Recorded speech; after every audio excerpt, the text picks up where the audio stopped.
Hello, my name is Alsaba Qureshi. I am from Tulsiram Gaikwad Patil College of Engineering and Technology from the CSE department. Now, here my subject is mobile computing. Now we are discussing about GSM requirement, that is global system mobile requirements. First point is general requirements, that is a power in general requirement. But first point is power supply requirement. AC adapter for GSM mobile terminal should not affect the capability of the equipment to meet the specification. What is AC? The full form of AC is alternate current. So here it's using alternate current adapter for GSM mobile terminal.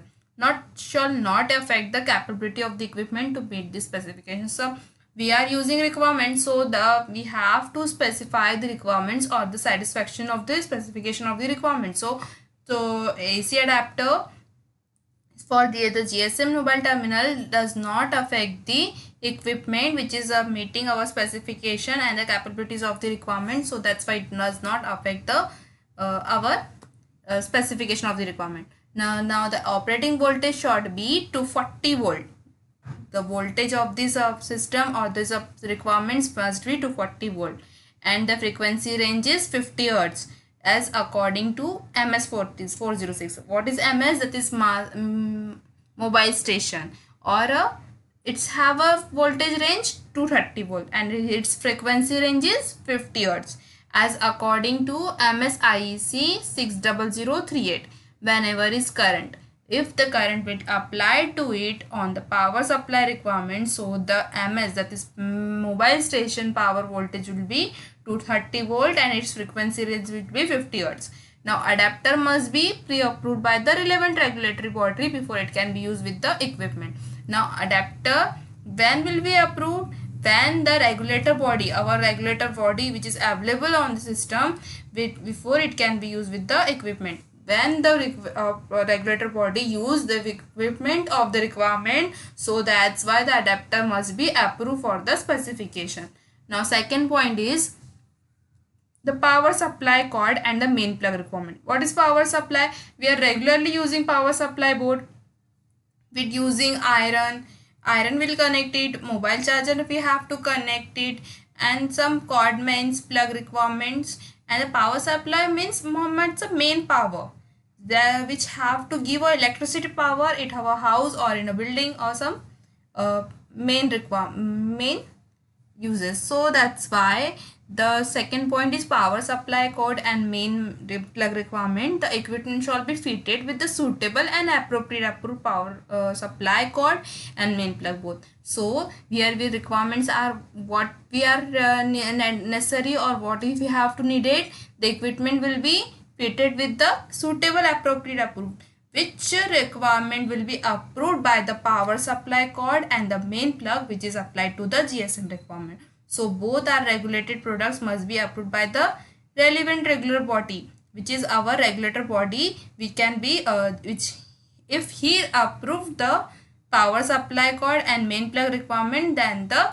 procedure will be start. So before it can be used with the equipment. If the equipment want to apply on it, if the requirement will have to apply on the subsystem, so the regulator body have to approve the power supply cord requirement and the main plug requirement. If it's check it, and if he satisfied with it, then it's give the permission granted.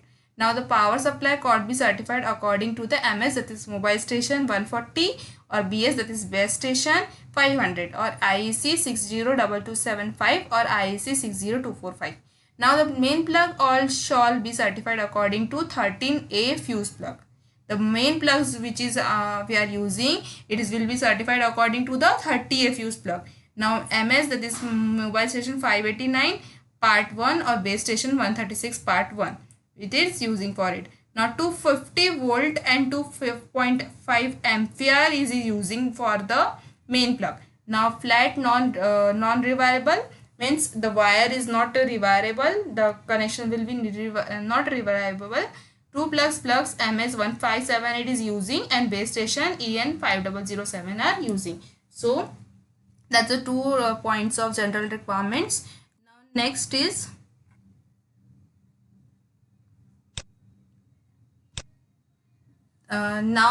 is keypad requirement. What is keypad requirement? We are basically using day by day keypad in our mobiles. Also we are using keypad for typing or for chatting or something. So keypad is necessary. So in GSM keypad requirement is also necessary. Any keypad used in the mobile terminal should be alphanumerical. So any keypad that is we are using in mobile terminal, those shall be alphanumeric, and the relationship between the letters and digital shall comply with the ITUT recommendation. That is, we are using keypad. So the keypad is a combination of alphanumeric series and the capital letters, small letters, caps locks, and should also have the digital numbers. So any keypad used in the mobile terminal should be alphanumeric. It must be alphanumeric possible, and the relationships have the letters and the digital combination. So which is compatible and it is comply the requirements recommendation to the ITUT. Then the next is interoperability and connectivity requirements. The GSM mobile terminal shall comply with the minimum requirement that is specified the regulator body. So what is actually saying? Interoperability means that we are changing information to the users has been exchanged between the two or more system, which is ability have the granted by the system. So the GSM mobile terminal shall they comply with the minimum requirements. It can uses minimum requirement that is specified by the regulator body, which are basically using regulator body. So the regulator body have to accept it that the minimum requirements GSMs are using for the mobile communication. So minimum requirements it must be needed for the interoperability, and it's checking also connectivity with the GSM. Now interoperability, the GSM mobile terminal shall have the ability to exchange information and to use the information that has been exchanged between two or more system or components. The GSM mobile system what are actually is doing?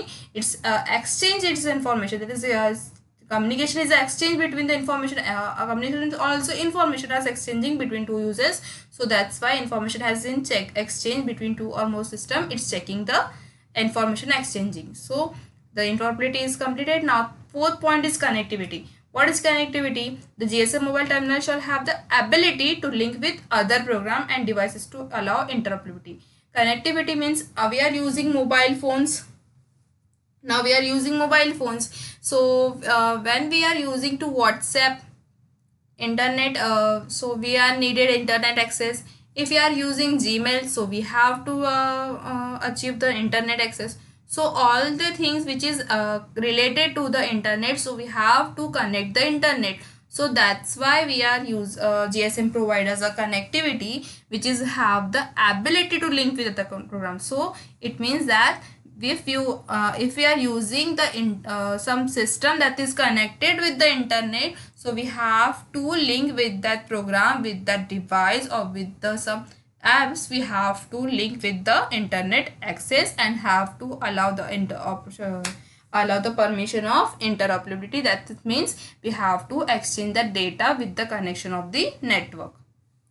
Now the next is marking requirements. The equipment shall be marked with the following information.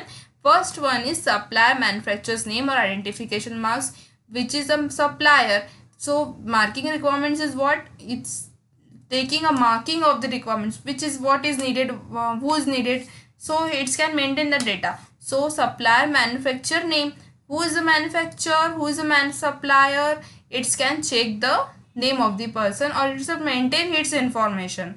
Or identification mark, some like a Aadhaar card or a PAN card, so it can take the personal information or personal identity to marking the requirement. So it's the point of supply manufacturer identification mark. Now second point is supply manufacturer model or type reference. Now second point, supplier or manufacturer's model.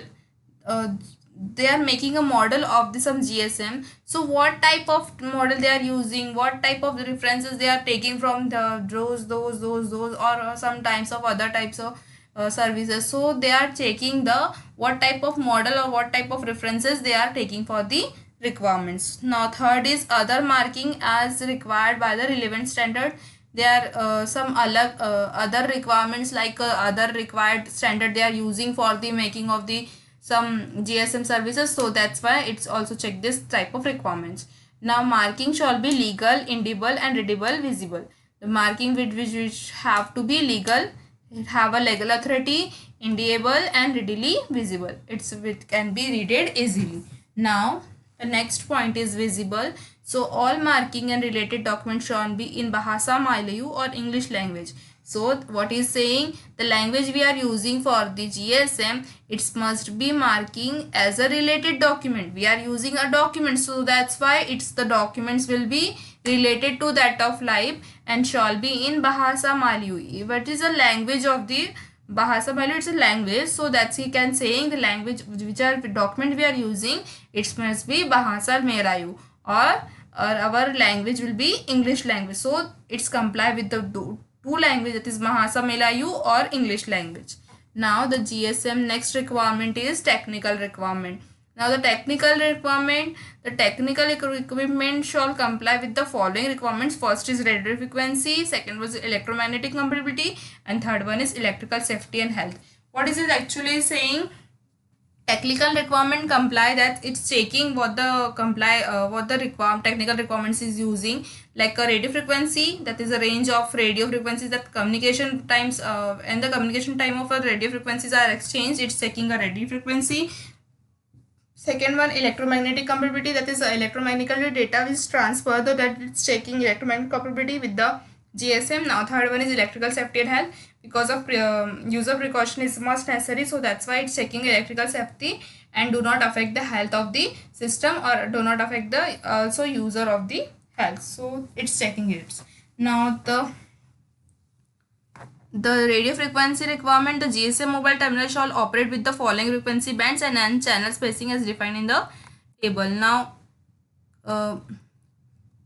so we are discuss about the requirements of the GSM. I hope you can understand, you are satisfied from it. So that's why now here I am stop it. Thank you.